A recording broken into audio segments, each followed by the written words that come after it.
Bom, seguimos então, minha gente. O próximo ponto aqui, na verdade, é darmos o start no processo de execução. O processo de execução ele começa basicamente de três formas, né? Com o título executivo extrajudicial, com o título executivo judicial ou com uma sentença de uma ação monitória que, ao fim e ao cabo, vai virar um título executivo judicial também, né?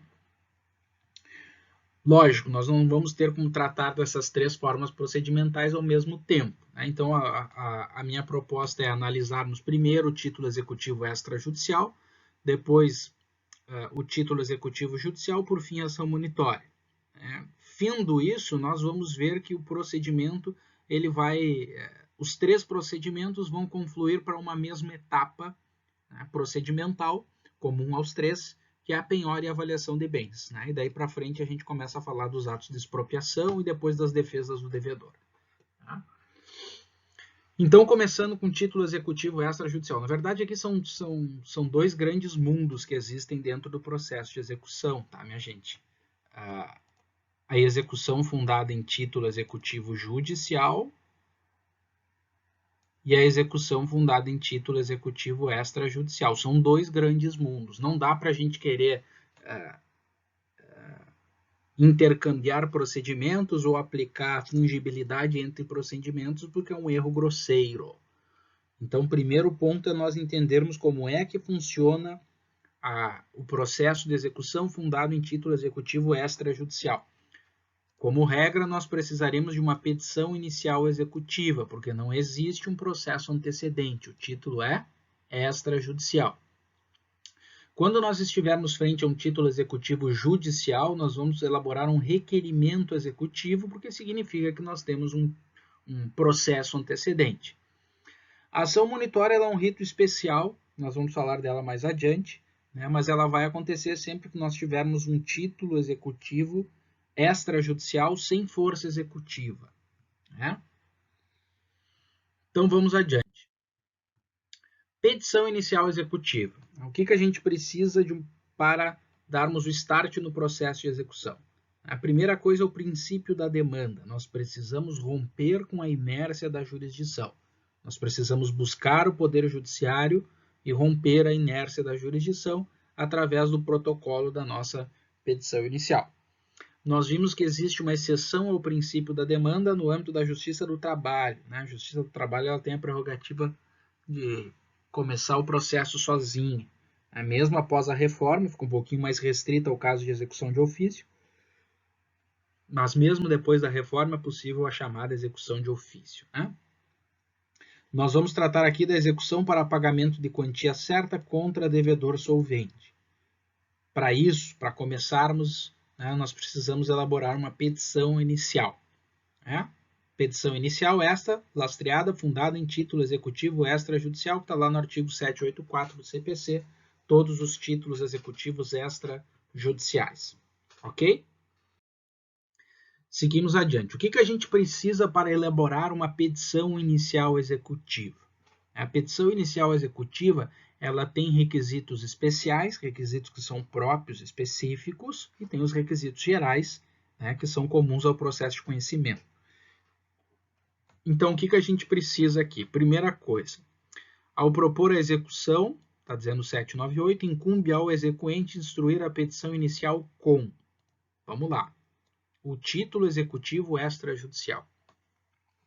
Claro que agora a gente está numa era de processo eletrônico, né? Mas quando os processos eram físicos, eu particularmente não costumava instruir a petição com o título executivo original, né? Também não instruía com uma mera cópia. O que eu fazia era sempre uma cópia autenticada do título. Porque se o executado pegasse o processo em carga e resolvesse rasgar o título, consumir com o título do processo, ia ser muito difícil, né, partir para uma restauração de autos para poder restituir esse título ao processo.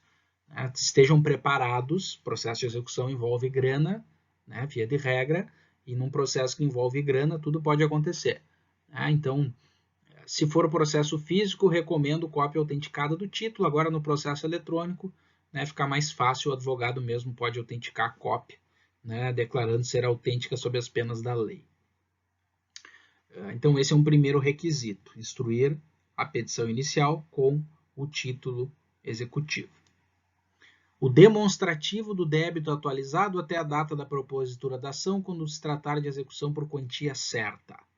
Então vejam bem, para quem não gosta de matemática e acha que os números não são afeitos à ciência do direito, a gente vai ter que desconstruir essa falácia. Vamos aprender a fazer cálculos.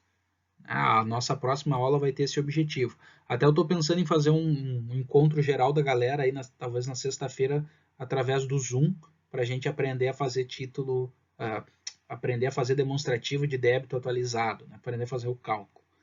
Isso é muito importante. Existem mecanismos, ferramentas do próprio site do Poder Judiciário que nos ajudam nesse sentido.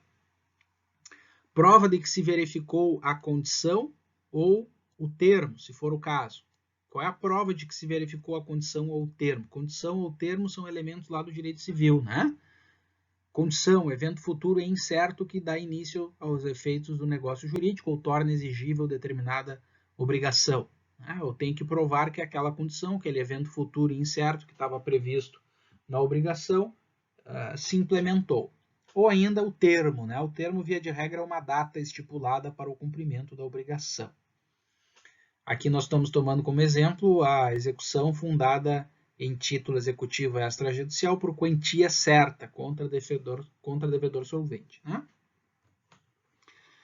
Indo adiante, prova de que, se for o caso, adimpliu a contraprestação que lhe corresponde ou lhe assegura o cumprimento, se o executado não for obrigado a satisfazer a prestação, senão mediante a contraprestação do exequente. O que está sendo tratado aqui?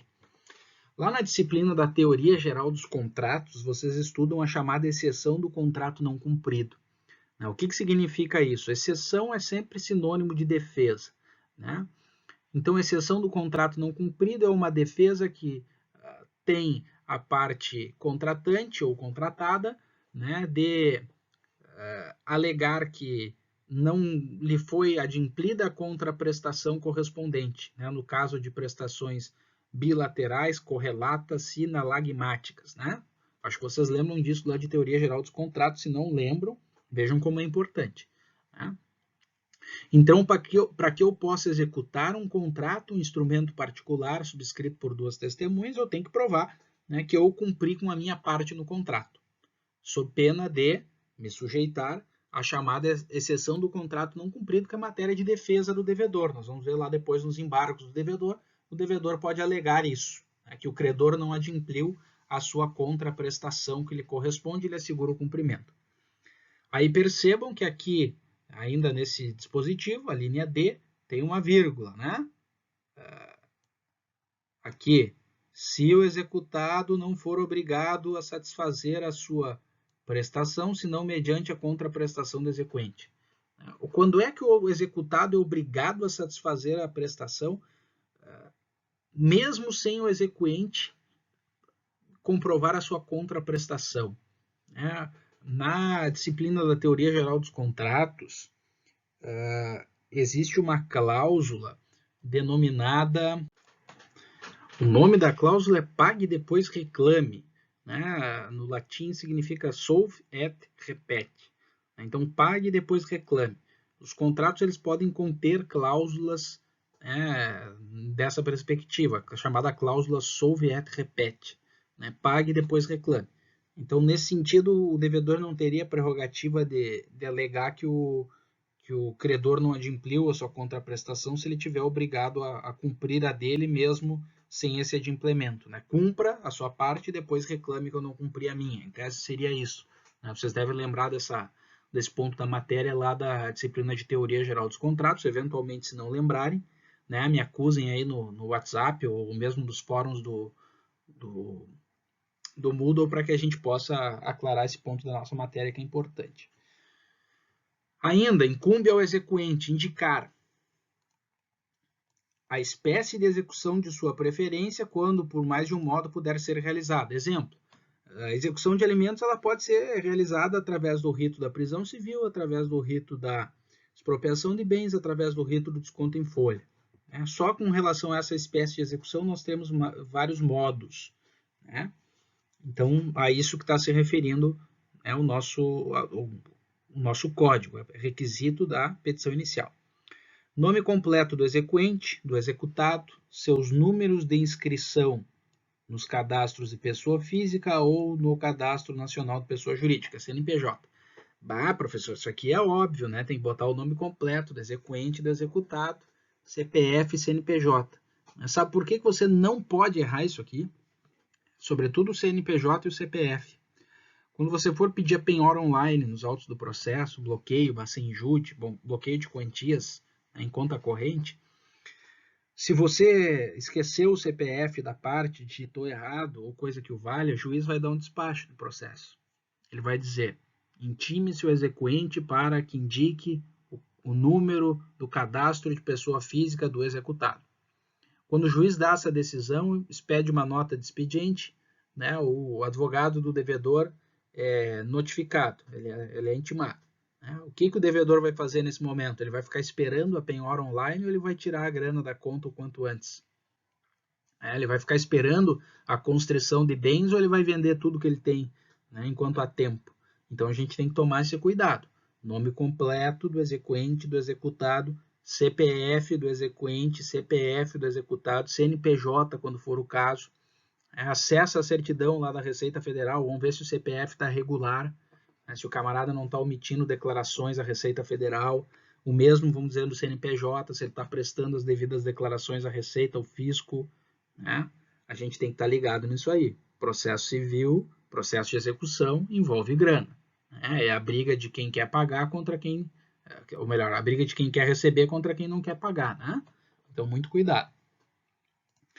Adiante, os bens suscetíveis de penhora sempre que possível. Lógico, não é sempre que você vai conhecer o patrimônio do devedor. Né? Depois nós vamos falar das ferramentas de busca. Né? Uma delas é o chamado CRI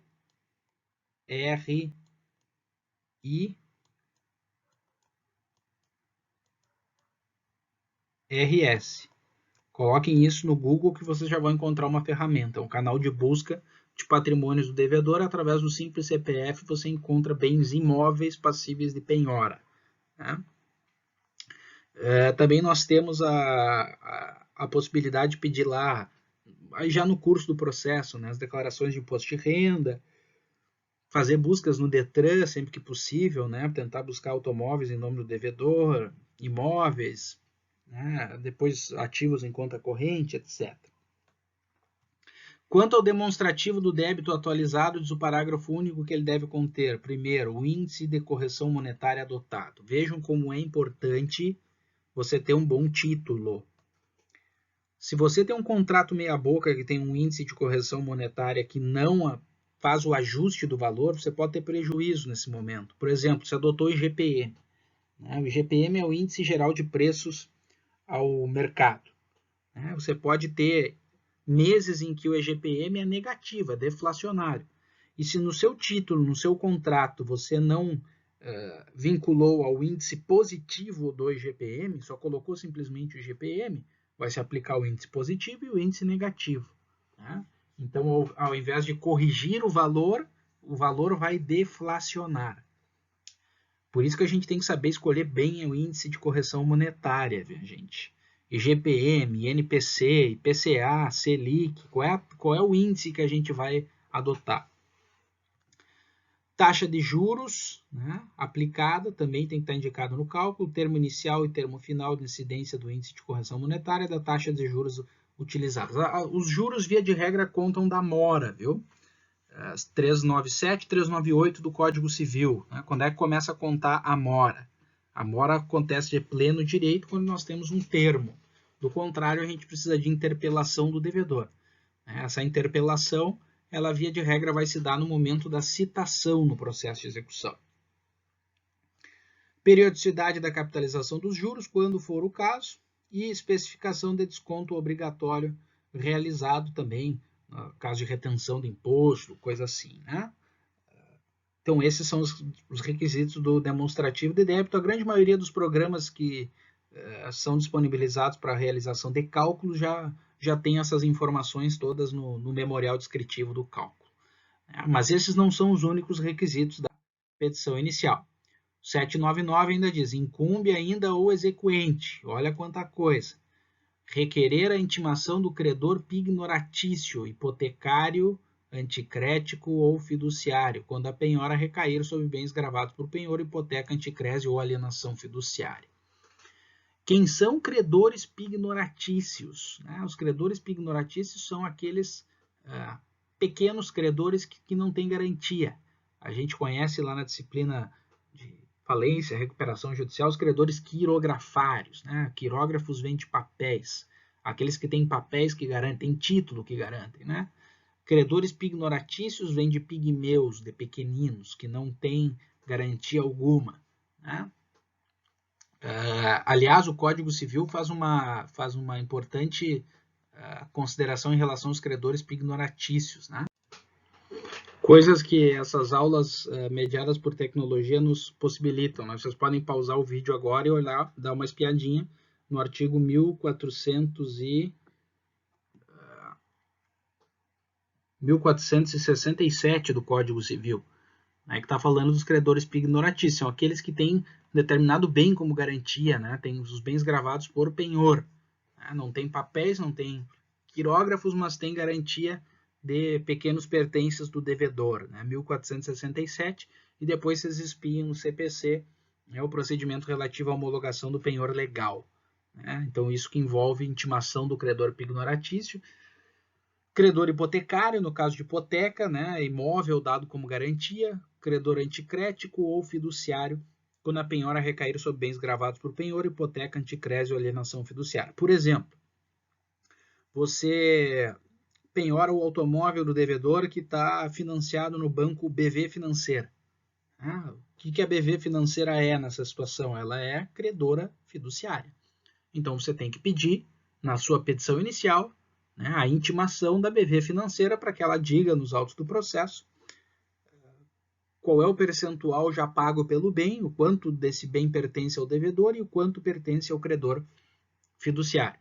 Em muitas situações o bem já está quitado, mas no registro ainda consta o credor fiduciário como proprietário, na reserva da alienação, reserva fiduciária, de garantia. Então você tem que pedir o levantamento dessa reserva fiduciária e expropriar o bem do devedor, penhorar o bem. Também cuidado para não confundir penhor com penhora, viu? Penhor é você dar o bem móvel como garantia.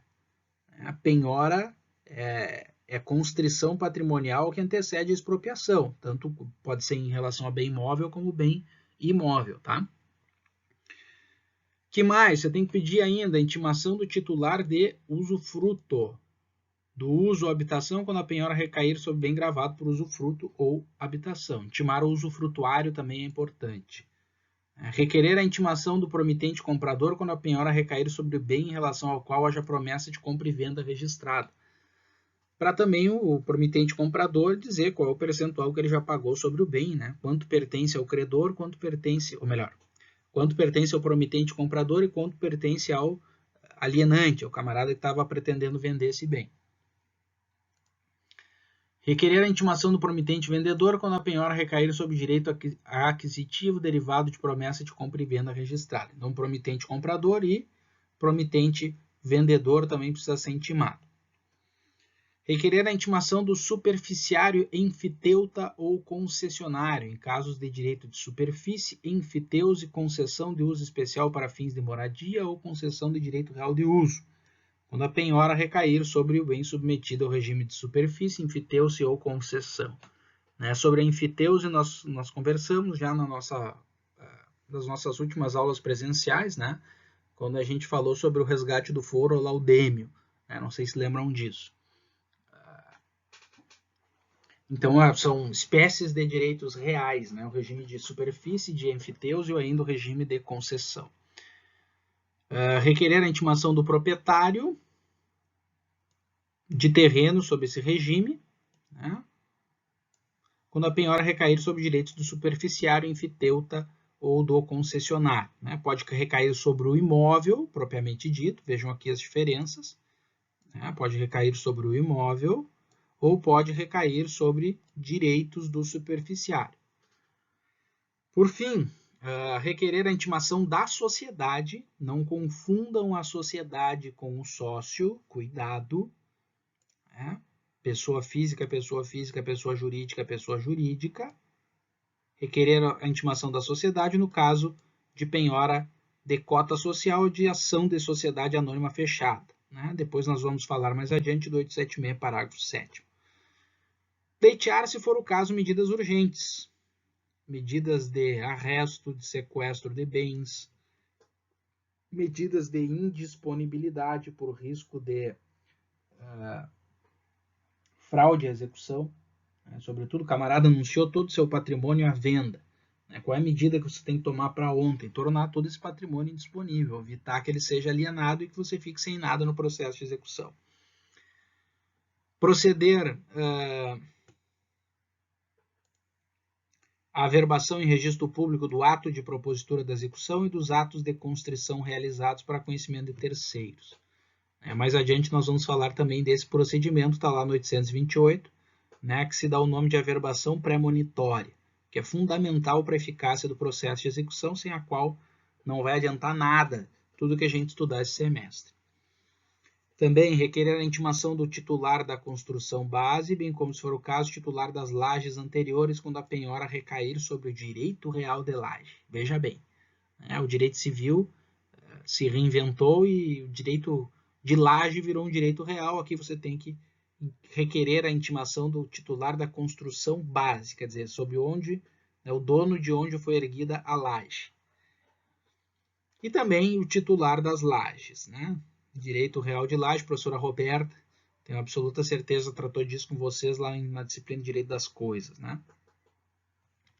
Então, o 798 e o 799 estão falando de requisitos especiais, próprios, característicos, específicos da execução.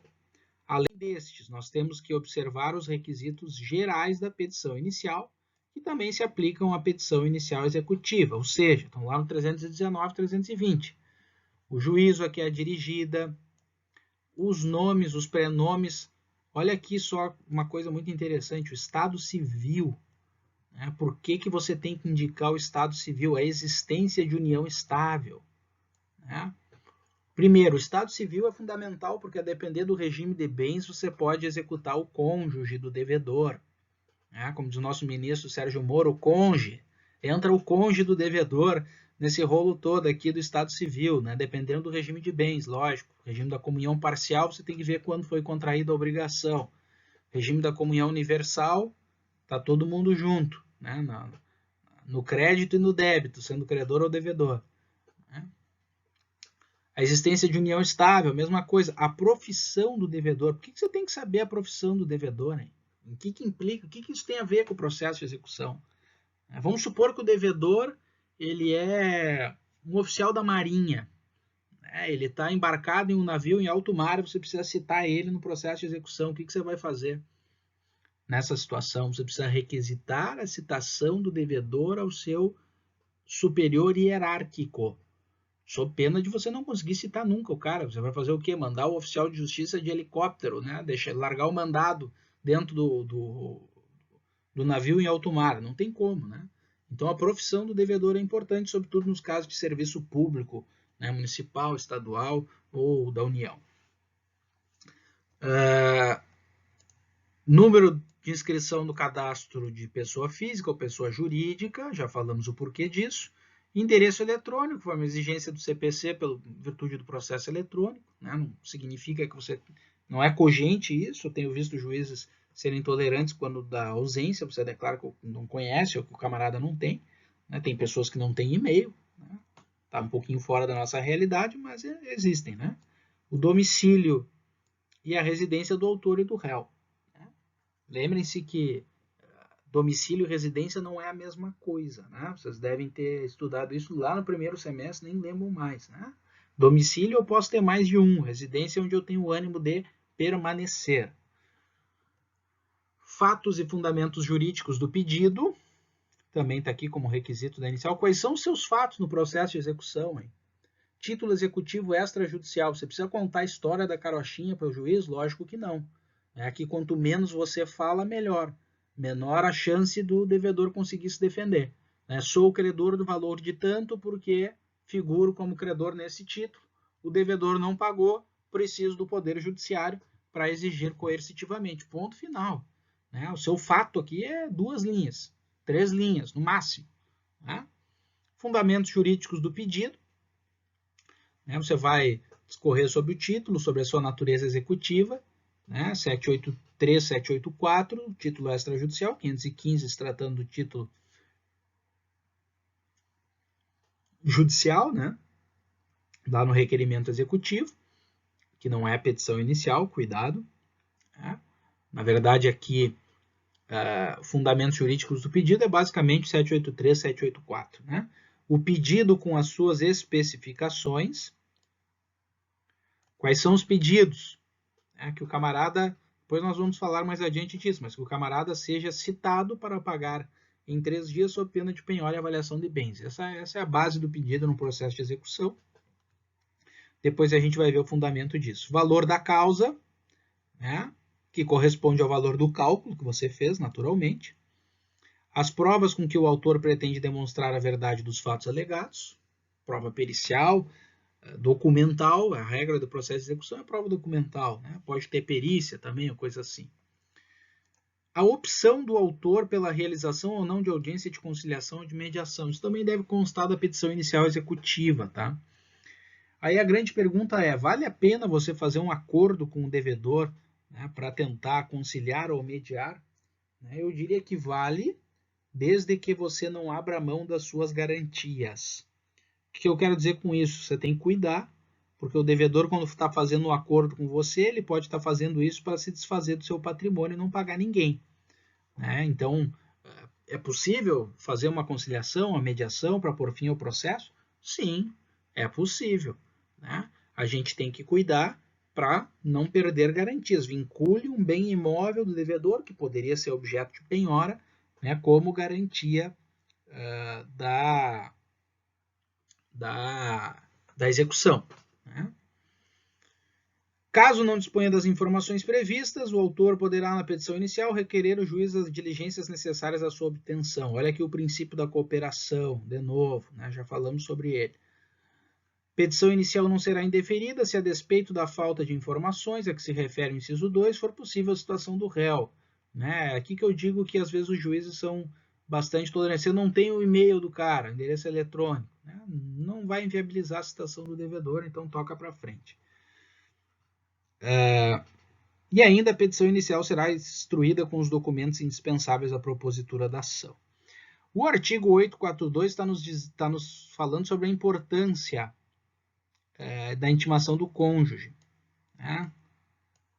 Salvo aqueles casados no regime da separação absoluta de bens. Como é que você vai saber o regime de casamento? Cartório de registro civil, minha gente. O registro civil vai estar lá a certidão de nascimento do devedor. A grande maioria dos registros já estão unificados hoje em dia. Então você pode pedir em Porto Alegre se o cara nasceu em Santana do Livramento. Vai demorar um pouquinho, mas vai chegar. E você vai ver lá se tem averbação de casamento. Se tiver, você pede cópia da certidão e vê qual é o regime de bens para poder intimar ou não o cônjuge do devedor. Outra coisa que é importante aqui, grupos econômicos, teoria da aparência. Quando você vai citar o devedor, é interessante também que você analise a possibilidade da existência de grupo econômico. Né? Também a possibilidade da necessidade de, desde a petição inicial, você pedir, por exemplo, a desconsideração da personalidade jurídica. Lembrem-se lá do artigo 50 do Código Civil, né? A desconsideração da personalidade jurídica ela pode ser pedida desde a petição inicial, como também pode ser pedida incidentalmente no processo. Eu, particularmente, prefiro pedir, quando presentes os requisitos, logicamente, na petição inicial já. Né? E aí você já pede para redirecionar a execução, né, contra a pessoa do sócio e não só em relação à empresa. Grupos econômicos é a mesma coisa. Quando você tem uma empresa do mesmo grupo, uma tem patrimônio, a outra não tem, talvez seja o caso de redirecionar, né, a execução para outras empresas do grupo. Muito comum na Justiça do Trabalho. Né? Muito comum a existência de grupo econômico na Justiça do Trabalho, sobretudo. Requisitos especiais também, né? Além dos requisitos gerais. Indicação da espécie de execução, está lá no 798, já vimos, né? Intimação dos titulares de direito real de garantia e de outros direitos, está aqui no 799 do CPC, né? E consequência da inobservância 903 acumulado com 904. Ou seja, o que acontece se você não intimar toda aquela galera do 799, né? A despeito de você não saber, ou não conhecer, ou achar que não precisa. Olha o tamanho do problema. A 903 está dizendo: qualquer que seja a modalidade de leilão, assinado o auto pelo juiz, pelo arrematante e pelo leiloeiro, a arrematação será considerada perfeita, acabada e irretratável, ainda que venham ser julgados procedentes os embargos executados ou ação autônoma. De que trata o parágrafo 4º desse artigo, assegurada a possibilidade de reparação pelos prejuízos. Será considerada ineficaz a arrematação se você não observar o disposto no artigo 804. A alienação de bem gravado por penhor, hipoteca, anticrédito será ineficaz em relação ao credor ignoratício, hipotecário ou anticrético não intimado. E aqui está falando que será eficaz também em relação a toda aquela galera do 799. Então, olha o tamanho do problema que dá você não intimar esse povo. Você tem dois riscos. Primeiro é de você levar, você fazer parar todo o processo para discutir embargos de terceiro. O terceiro que não foi intimado, não fez parte da relação jurídica processual, vai querer se defender. E o processo vai parar para dar defesa para o terceiro. Talvez ele nem tenha direito a nada, mas ele vai parar o processo e isso vai atrasar bastante o andamento da execução. O segundo risco que a gente tem é de ineficácia da arrematação em relação a essa gente. Né? Credores pignoratícios, credores hipotecários, credores anticréticos, promitente comprador, promitente vendedor, titular do direito de superfície, de solo, plantação, construção, alienação fiduciária em garantia, promitente comprador fiduciário, concessão de uso especial, de direito real, enfiteuta, usufruto ou habitação, e aqui também a gente tem que incluir a galera da laje, embora não conste no artigo, porque a gente viu que mudou o Código Civil e a laje passou a ser um direito real, e aqui, na verdade, o que nós estamos protegendo, no 804, são os titulares de direitos reais, os titulares de direitos reais. Então, cuidado, gente. Intimar toda essa galera é fundamental. O que mais? A sua petição inicial ainda tem que constar o seu requerimento, seus pedidos e o modo pelo qual você quer citar o executado. Quais são os modos de citação do executado?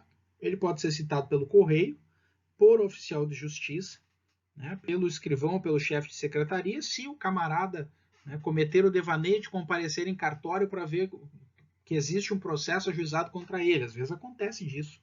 O cara vai pedir uma certidão negativa civil, vê que tem um processo contra ele, vai lá no cartório saber o que é, o escrivão, o chefe de secretaria, cita o cara. Por edital, por meio eletrônico, conforme regulado em lei, até hoje não temos regulamentação da citação por meio eletrônico, exceção aos órgãos públicos. No processo de execução, é recomendável que a citação seja feita por oficial de justiça. Por quê? Porque na petição inicial você vai indicar os bens passíveis de penhora. E a gente vai ver que a citação do processo de execução ela é um ato complexo. O oficial de justiça ele vai cumprir ao fim e ao cabo, ele vai cumprir 3 coisas. Eu vou me arriscar a fazer um desenho aqui. A citação pelo oficial de justiça envolve citação. A letra parece do analfabeto, né? Citação, penhora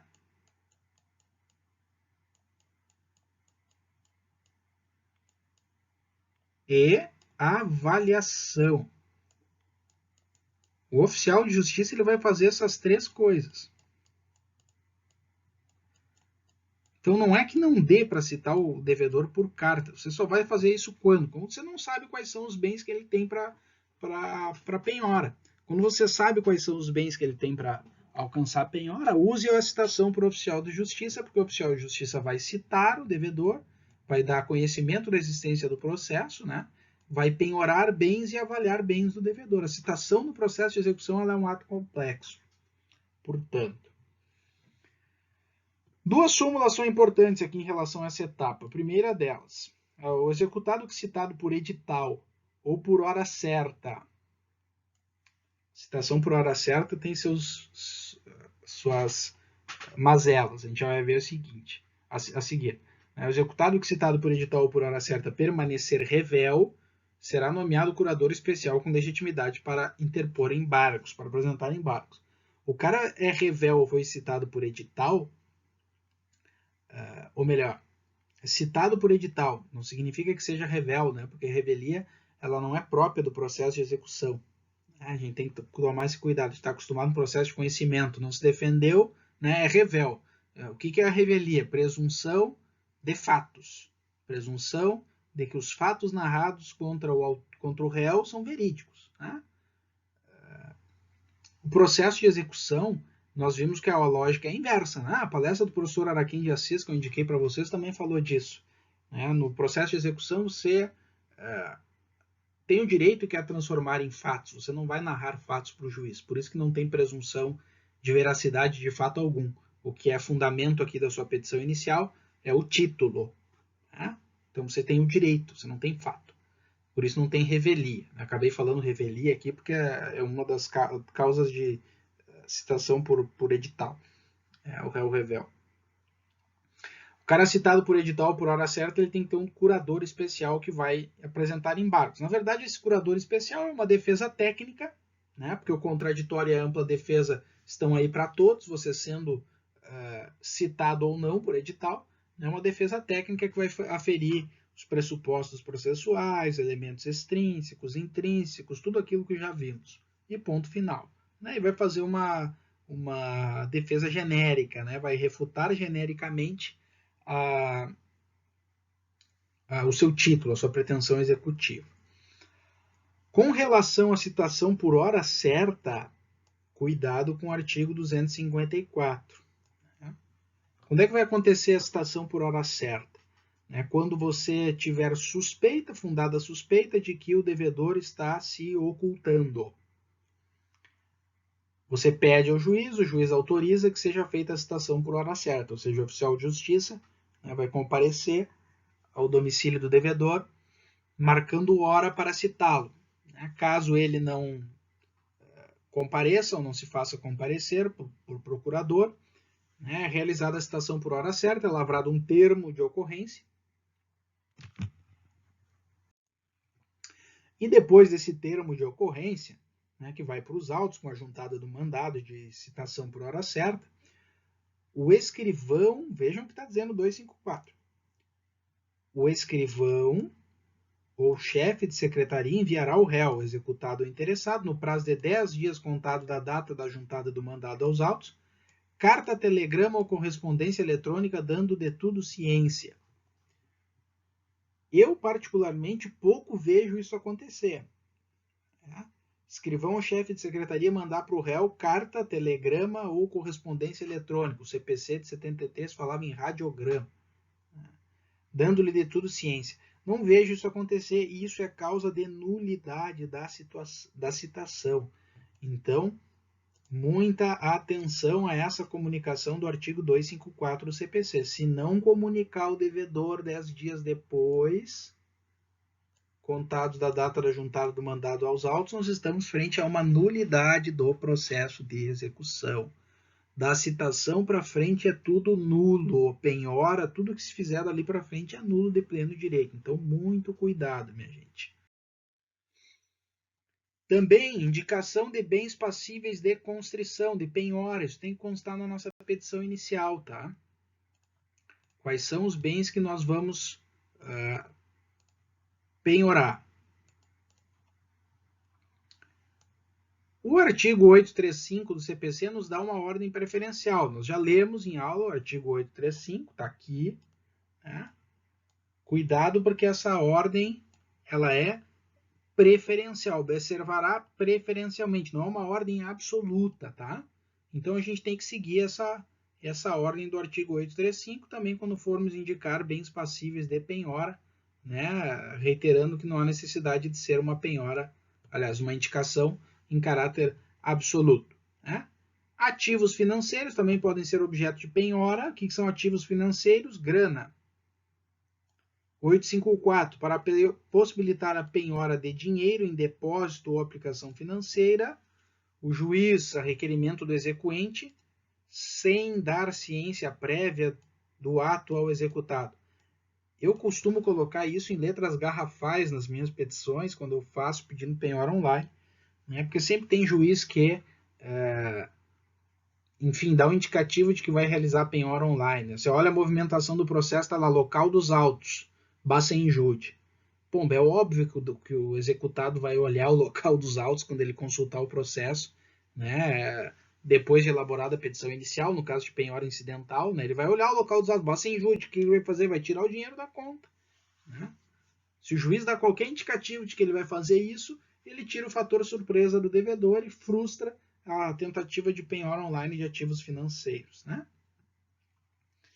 Então, cuidado com isso, grifem isso também nas suas peças, nas suas petições. Posso também pedir a penhora do faturamento empresarial, sendo ela excepcional. Ela só vai acontecer se o executado não tiver outros bens penhorados ou tendo-os, esses forem de difícil alienação insuficientes para saldar o crédito. O juiz poderá ordenar a penhora de percentual de faturamento da empresa.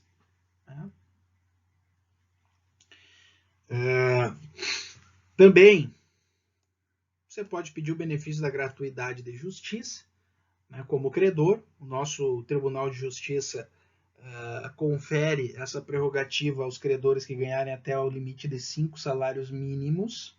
Até 5 salários mínimos está rolando o pedido de gratuidade de justiça. E você pode pedir ainda outras medidas urgentes. Né? Já estavam lá no 799. As medidas de arresto, sequestro, indisponibilidade de bens, etc.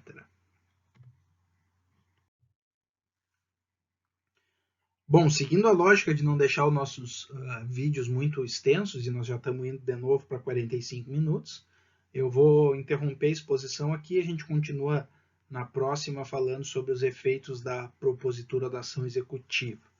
Né? Espero que esses slides tenham sido úteis para vocês e também aguardo um feedback de vocês aí, né? Em que sentido a gente pode melhorar isso, né? O que mais, se vocês gostaram ou não, também isso é importante para a gente continuar desenvolvendo essa metodologia ou partir para outra alternativa. Talvez mais adiante a gente faça alguma reunião pelo Zoom. Eu não sei se vocês todos têm esse aplicativo, também me deem esse feedback aí. Né? Se vocês fizeram download do Zoom nos notebooks, celulares de vocês, porque a gente pode ter uma ou duas aulas ali para a gente tentar desenvolver uma petição inicial, por que não dizer, depois que nós virmos tudo isso, né? Desenvolver um cálculo, entender como é que se buscam bens do devedor, etc. Né? Eu acho que essa seria uma ferramenta interessante para a gente ter um encontro e vocês também poderem interagir, né? Ou uma live no Facebook, enfim, vamos tentar buscar alguma alternativa para tentar nos aproximarmos e para que vocês possam interagir nas aulas. Certo, minha gente? Qualquer dúvida que vocês tiverem até esse ponto, faço questão, me mandem pelo WhatsApp, me mandem um e-mail, né? Mandem áudio, mandem vídeo, né? A forma que vocês me entenderem aí, estou à disposição de vocês, tá bem? Um abraço para todos e continuamos aí no próximo vídeo.